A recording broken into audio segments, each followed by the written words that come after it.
Isaiah Collier. Cody Williams. Filipwoski throws down the dunk. My name is Kyle Filipwoski. It's Isaiah Collier. My name is Cody Williams. And this is year one. This is year one. And this is year one.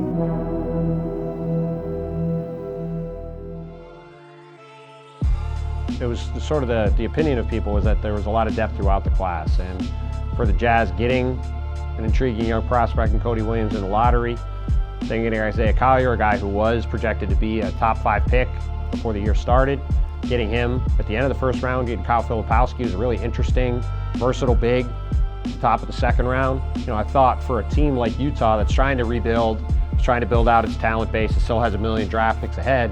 Thought it was a bunch of good swings, guys that they can potentially grow with going forward, have some compatibility with guys they already have on the roster. You know, there's a lot of things I think to be excited about in general with them, and I think as you see with a young rebuilding team like this, they've gotten a lot of opportunities to play, and I think in Isaiah's case in particular, there's been some really interesting improvement over the course of the year. It's been fun to see.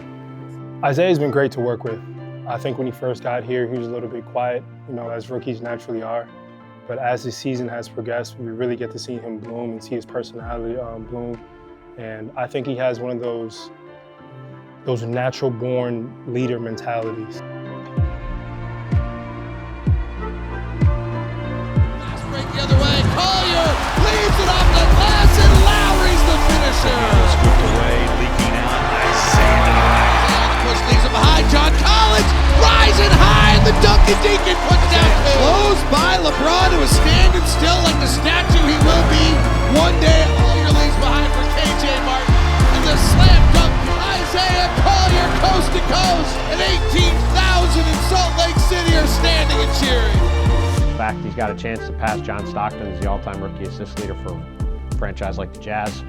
It says a lot about his growth as a young player. If you can develop a guy like Isaiah into a real contributor over the next couple of years, that's sort of what this period of the building plan that the Jazz are in is about. Sensabaugh has the basketball. Jazz down one. The game winner, trying to beat him with the speed, threw it out. I was going to get it. Nobody was going to get it. So. Get down to Collier. Turns the corner, loses the ball, gets to the rim, lays it up and in!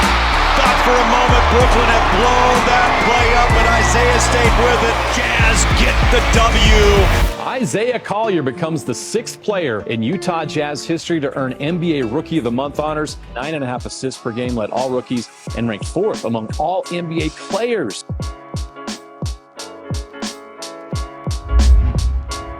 Kyle Filipwoski, the last 5 games has been amazing for this Jazz team. He's averaging about 15 points per game, 51% from the field, 61% from 3, and nearly 9 rebounds. I mean, the numbers speak for themselves, but really, it's his mentality that's carried this. Drives and dunks. Filipowski to the rack, left-hand layup, good! Gives to Filipowski, packed it with 2 hands. Nice rotation out to Flip. Bang. Kyle Filipwoski has got a ton of superpowers. He's literally having as good an offensive season and maybe the best offensive season of any rookie in the NBA. Kyle, left corner 3, you bet! I think that Flip's development of his shot is definitely one of the highlights of this year for us. You know, I've said before, and I'll say again, Flip deserves all the credit because he's the one that's doing the work. I'm really proud of his effort. It was a bit of a challenge for sure, especially in the middle of the season, trying to play games while, being, in the process of changing it when I may be, just working on mid-range and practice and then going into a game and then shooting threes, So I think I've kind of gotten over the hump there, and it something that's just really clicked recently, which has gotten my shot to just feel very smooth. Well, let's talk about Cody Williams, a guy who was a lottery pick. The scouts just rave about the versatility that he's going to be able to bring on both ends of the court. And, you seeing that, what he's able to do with the Utah Jazz. You seeing how the coaches are trusting him more and more, someone who has showcased his talent to be very versatile on both ends of the floor, especially defensively. So Cody is somebody that I'm looking forward to seeing how he progresses. The Watchers, Cody Williams slides inside and scores. And drive to the rack, finished it. Feint bounces out. Cody drives, scores. Cody, nice stop and pop. Fourth year out of Florida State. Cody, nice move by Cody. Drives, glass, bank it. Cody with a high floater on the other end. Cody Williams. Corner 3 is good. Cheapway. Jews hang out to catch and shoot. Good pass, I was telling him he got to make decisive, quick moves. The minute you're doing this, they're able to crawl into you. If you feel pressure, then you got to go. Cody Williams slips. Gathered himself, draws the foul after the bucket drops. Okay. Most physical play of the season for you. Okay? So, biggest thing is right. When you run the ball, keep those hands out, like you said, take it in the chest.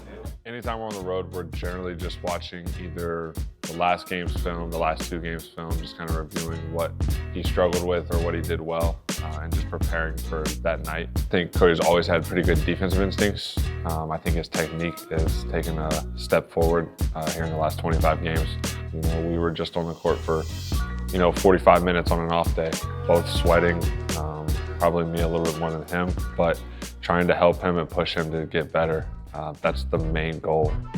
And tonight in Delta Center, we have the Williams family in the house. The night between these two has been long awaited. They were on opposite benches last month in Oklahoma City, but tonight they're actually both suited up, playing against each other for the first time in an organized match. And you guys have never played an organized game against each other, right? Like growing up or ever. When we play tomorrow, it'll be like the first time we ever played against each other. How are you guys feeling about that?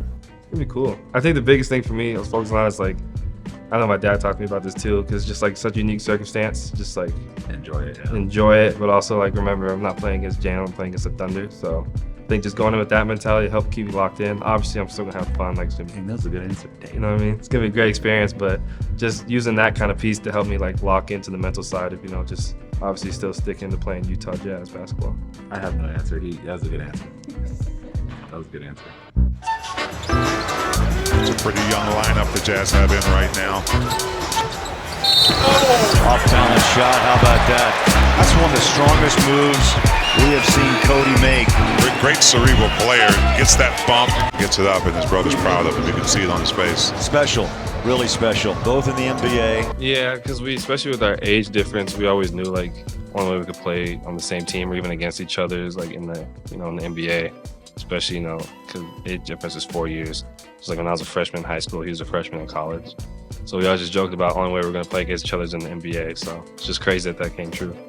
With Kyle, Isaiah, Cody, man, it's rare that those guys that early in their career get playing time all at the same time. And so it's really unique what those 3 dudes are doing. And I'm looking forward to seeing them flourish and seeing what ultimately they can become in this league.